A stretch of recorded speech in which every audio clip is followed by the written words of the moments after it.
Hi guys, it's me again. I can't just, dye one thing and call it a day. So we're gonna do another one.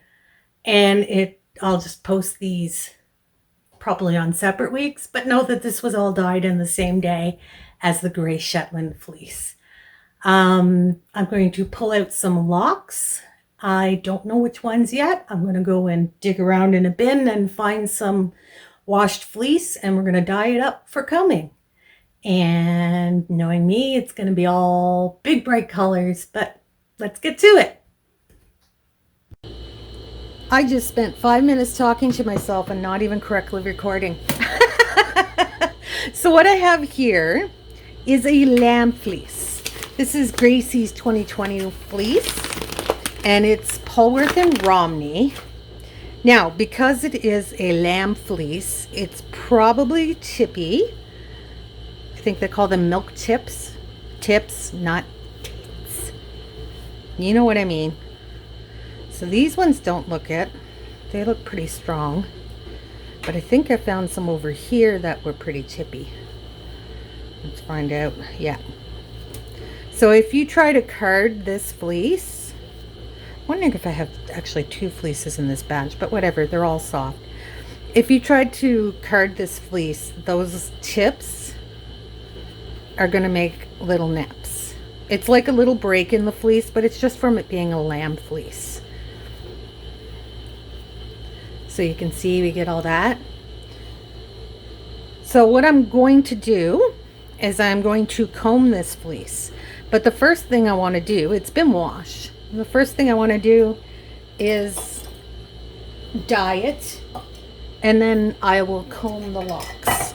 So what I need to do here is, oops, I got dye on my counter. I always get dye on my counter. It's a good thing I live alone. I'm going to slide this over to the sink, and I'm going to get this all wet, and I'll bring it back and show you the next step. The water is added. Now I just kind of got to get the fleece to soak it up. I always find with fleece, with wool, if you squeeze it, it soaks up the water quicker. You like force the air out, and it kind of, as it expands back out, it sucks the water in. Just be careful you're not over agitating. Okay, so there we go. You can see how quickly that started to sink. So that is a good amount of fleece. I'm going to add some citric acid. I'm going to add a 1/4 cup of citric acid to 4 cups of water. If I have that much left. I do. Apparently I need to reorder my citric acid.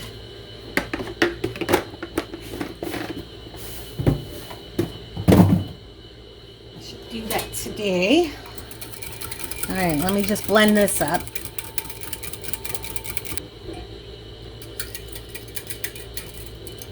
I didn't use hot enough water. My citric acid doesn't want to... Oops. Close enough. Alright, I'm just going to spread this all over.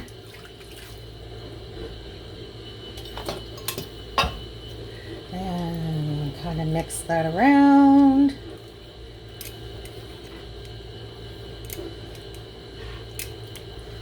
Just to get that citric acid mix all the way in there. Alright.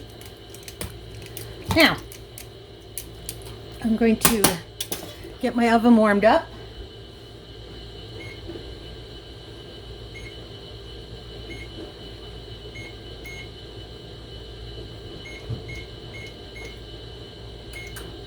I'm setting my oven to 450 degrees Fahrenheit, and I'm letting that warm up. And while it does, I have jars of little bits of dye stock solution and stuff that I want to use up. So I'm going to start doing that. Oops, sloshed it right over the edge because I'm that coordinated. And this is why I keep some old crusty towels around, just to quickly wipe those up. I am in no way a professional dyer with any kind of professional setup. All right, we're gonna sploosh that in there, kind of push it in. And next, we have some sky blue. And I'm going to go across here with that and use that up.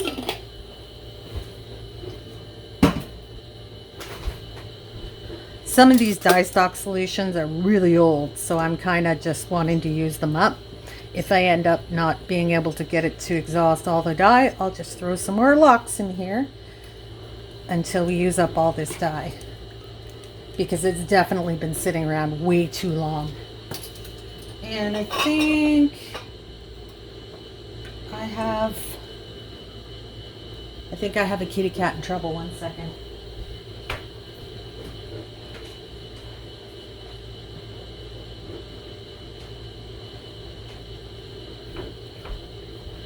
Nope, it's okay. I was just hearing things. All right, and then we have our beautiful coral reef aqua. Now, this stuff does not like to exhaust, so I am really just going to use a dribble of this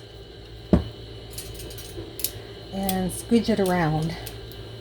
Squidge is a technical term because it's such a gorgeous color. It can just be such a pain in the arse to work with. So I'll just squeeze that around.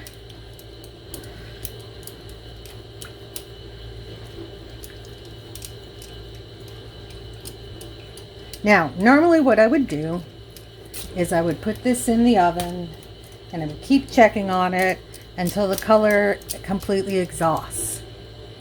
But I think what I'm going to do, because I've dumped so much dye stock in here, is I'm going to heat this for a while.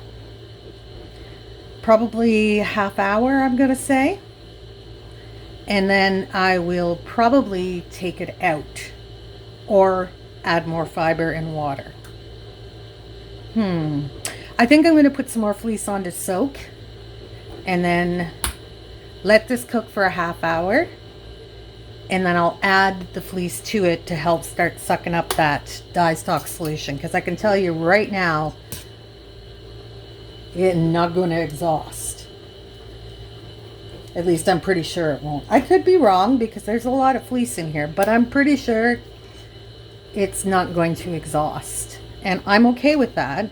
Because I am dyeing locks, I'm not trying to keep color in any particular place. I don't mind the blending. All of that stuff is good. Because when I go to comb the locks, I can group the colors as I want. So, we need tin foil.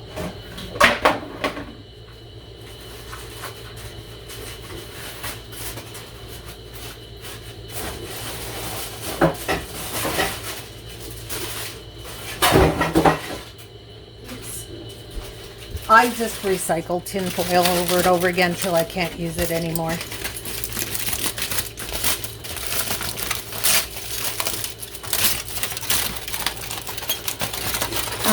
There has been some questions. Yes, I do this in just my regular oven. It is not a dedicated oven. I'm not worried about ickies in the food or whatever. It's not a concern of mine. If you're concerned, don't do it this way. But for me, it's not something I'm worried about. I'm a 53-year-old smoker. I grew up as Generation X. I've been exposed to just about everything you can be exposed to. And I live near a nuclear plant. A little thing like doing dyes in my oven does not scare me. But if you actually take care of your health, you might not want to do this. You might want to find a different way to heat it or have a dedicated oven or something else. Or just do it in a pot on the stove. Regardless, I'm going to throw this in the oven for a half an hour. Check on it then. And while it's cooking, I'm going to soak up some more fleece in case, well, not in case, to add to it after a half hour. See you in a bit. So this has been cooking for a half an hour at 450 Fahrenheit. Let's see how it's looking.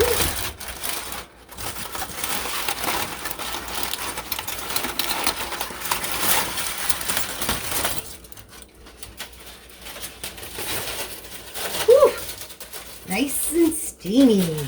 Those are some gorgeous colors. Let's have a look. Oh, look at that. So it is exhausting, all right. So the purple and the Coral Reef Aqua are good. So we're gonna pull all of this over.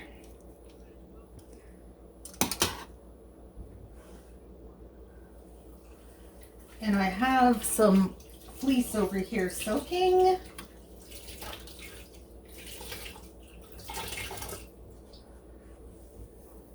And we're gonna plop that in there.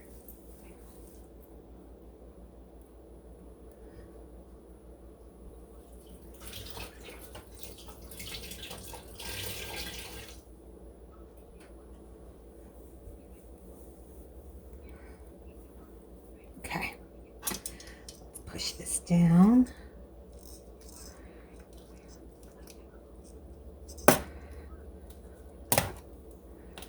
Oof, I guess I put too much in there.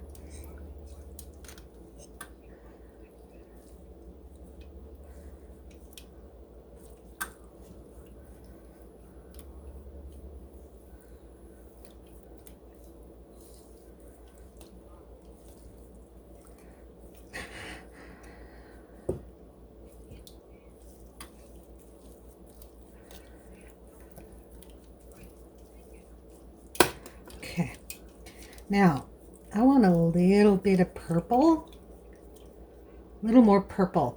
So I'm going to, I have some midnight black here, but it's a very purple undertone. So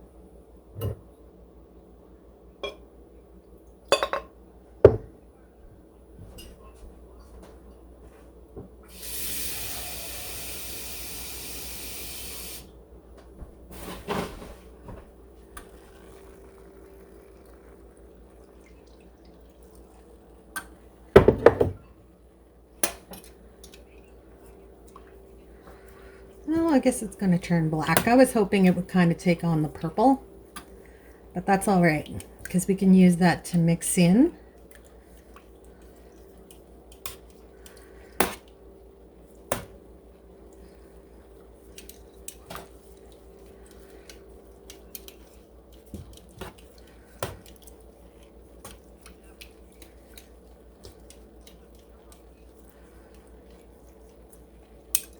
Hui.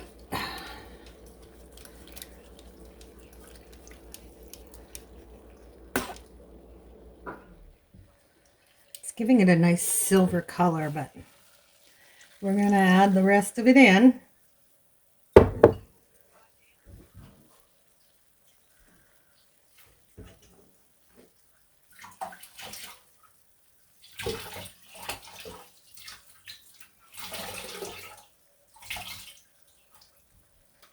I still have a bunch of fleece that's wet, so I'm going to add that in.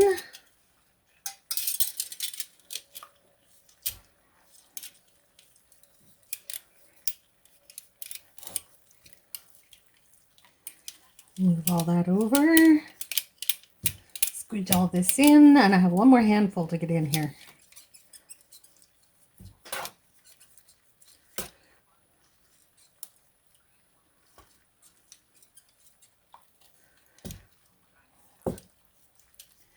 And one more handful.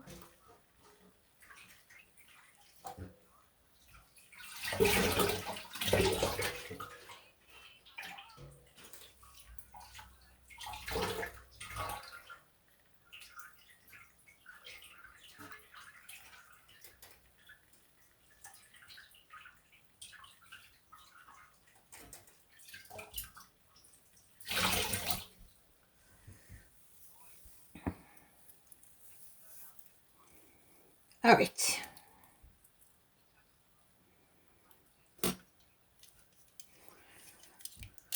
It's giving that a really nice silver look.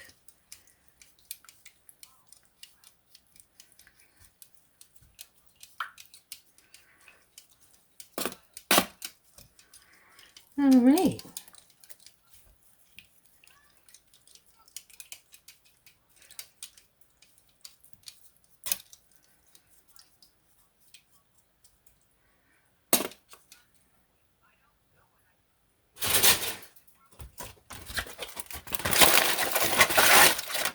All right, I'm going to throw that in the oven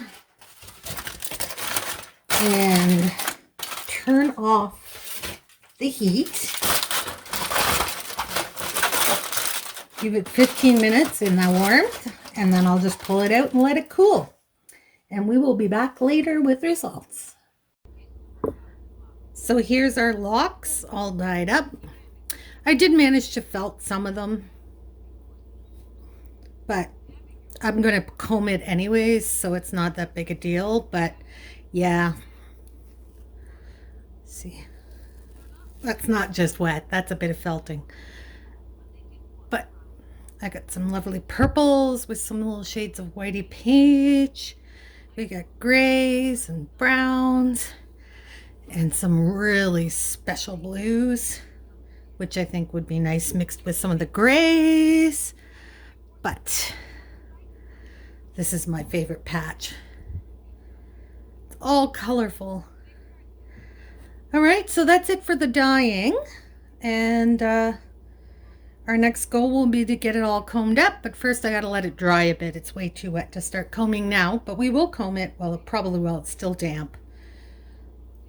For now, we will leave it to dry. So I shall see you in the next video. Thanks for joining me, guys.